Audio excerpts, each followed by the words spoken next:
मला प्रेस घेऊ आणि आंदोलन सांगू आणि मग आपण त्या आंदोलनाच्या दिवशी मराठा समाज सगळा येईल.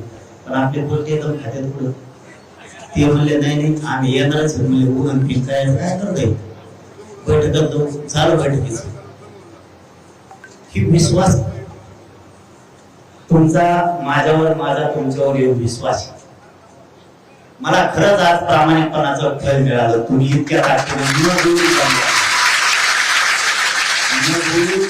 तुम्ही जमल्यामुळं आज सार्थक झालं. मामूल भरून आलाय खरंच ना. इतकं तुम्ही मला पावणे 3 वर्षात बघितलं मी असा कधी नव्हतो.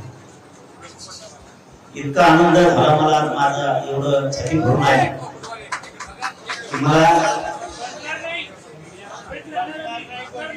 पोरं उभा राहून त्यांना आवाज ऐकायला दाखवायला म्हणजे ते खाली बसल्यावर त्यांना ते कॅमेरा लावता येत नाही. खाली बसा म्हणू नका त्यांना राहू दे उभा. आज एवढं मन भरून आलं की समाज भरून आला आणि न बोलवतो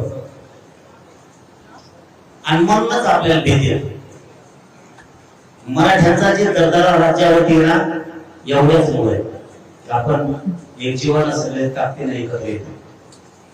पुन्हा एकदा या राज्यातल्या सगळ्या मराठा समाजाच्या चिरणे नतमस्तक होतो. आपण आता विषयाकडे हात घालू. आपण मराठा समाज 2.5-3 वर्षापासून लढतो. समाजाच्या पदरात पडलं तर हो पडलंच. कधीच 70-75 वर्षात न मिळणार या समाजाला मिळालं. पण राहिलेला सुद्धा सोडायचं नाही. अजिबात सोडायचं नाही. आता जून महिन्यात ऍडमिशन आहे. जून महिन्यात ऍडमिशन असल्यामुळं आता पोराचे ऍडमिशन होतं. हे उत्तम ताणीत येत व्हॅलिटी ताणीत येत 58 लाख नोंदी निघाल्या. ते प्रमाणपत्र द्यायला टाळायला लागलेत. पूर आपल्या नोकऱ्याला लागलेत ते टाळायला लागलेत. चढायला लागले. समाजाचं यश आणि समाजाचे निकष साहेब बनायला लागलेत. अधिकारी बनायला लागलेत. तुमचे शिक्षण घ्यायला लागलेत. मग सरकार जळायला लागलं. सरकारच दुसरं कोणी नाही. सरकार जळायला लागल्यामुळं त्यांना मराठा समाजाला मोठंच होऊ द्यायचं नाही कसल्याच परिस्थितीत अशी यांची भूमिका आहे. पण